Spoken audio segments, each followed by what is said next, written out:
Hello, Ryan posted a video about magical thinking and how he doesn't believe it's possible that you can instantly change things without doing deep work on yourself. And he talked about how he's never seen a baby born in one day, or a tree grow in one day, or $1 million made in one day, and extrapolated that to say that you can't do healing work in one day. And I hesitate to ever say something can't be done because it hasn't been done. And I do believe it has. And whenever you do have a change, like a big shift, it's like the walk to the cliff is long, but the drop off the cliff is sudden.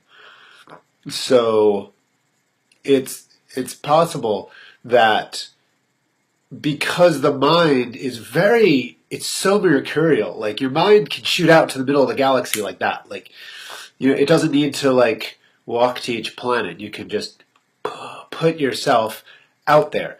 And our identity is totally made up.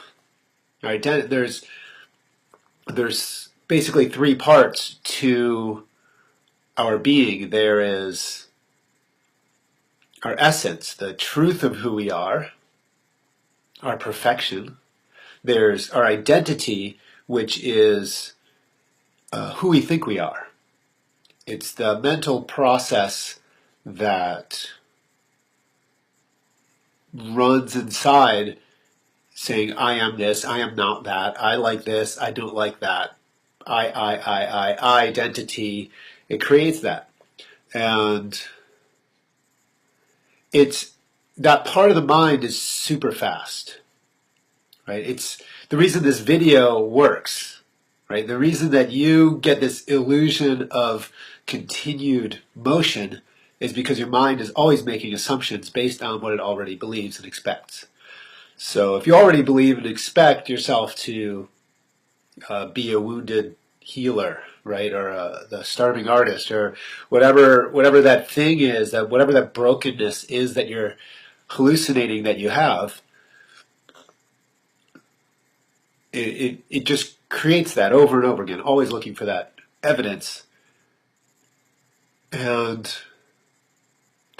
the actual truth is that there's nothing wrong with us, right? So the essence is this beautiful, like amazing being, and then there's this deeply ingrained belief that that's not who we are. We're something else. We're limited, and that we're broken, and that we need to fix ourselves. So there's the essence, the identity, and then there's this third layer, which is the personality, the personality is the piece of us that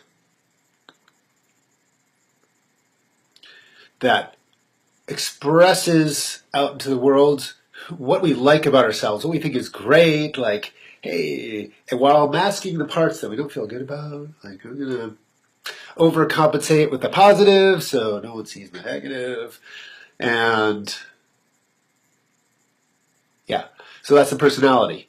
And whenever I hear someone say, oh, they've got a great personality, that part of me that made up this identity or essence, identity, and personality breakdown of the spirit being laughs a little bit. Like, I don't care about their personality. I want to know their essence, right? What's the truth? What's their heart? So, yeah, I heard that the Buddha said that enlightenment is when you identify with your essence. But most people identify with their personality. And that's actually reflected in the opening Yoga Sutras, where he says, yoga is to still the mind, the identity, perhaps, the turning of the mind, the confusion, the distractedness of the mind. Yoga is to still the twisting of the mind. Then we can abide in our true nature as awareness, as the witness. Depends on who translates it. As awareness. Bah. Yoga is to still the twisting of the mind then you can abide in your true essence, your true form as awareness. Otherwise, we identify with the turning of the mind. So you're not who you think you are, but you'll probably act like that person. So actually, got Rosie's painting right here, which I think is really beautiful. Right, she's got this beautiful lotus and a feather sweeping away all the darkness to reveal the light inside.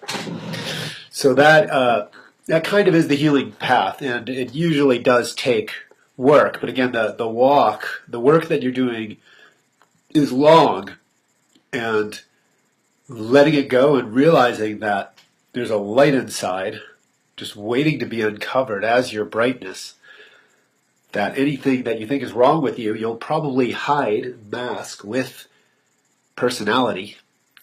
Right? Anything you think is wrong with you, that's identity. So you'll take your personality layer, put it out in front of it, the darkness covering up the light because of this idea that there's a brokenness. And the real spiritual work, I think, is what you are arguing against, which is stopping believing that story. Because, yeah, is it true? Like, is it really true? Like, gravity true? Like, is it true what you believe about yourself? It's a half-truth at best. So, what's more true? Are you worse than you imagined or better?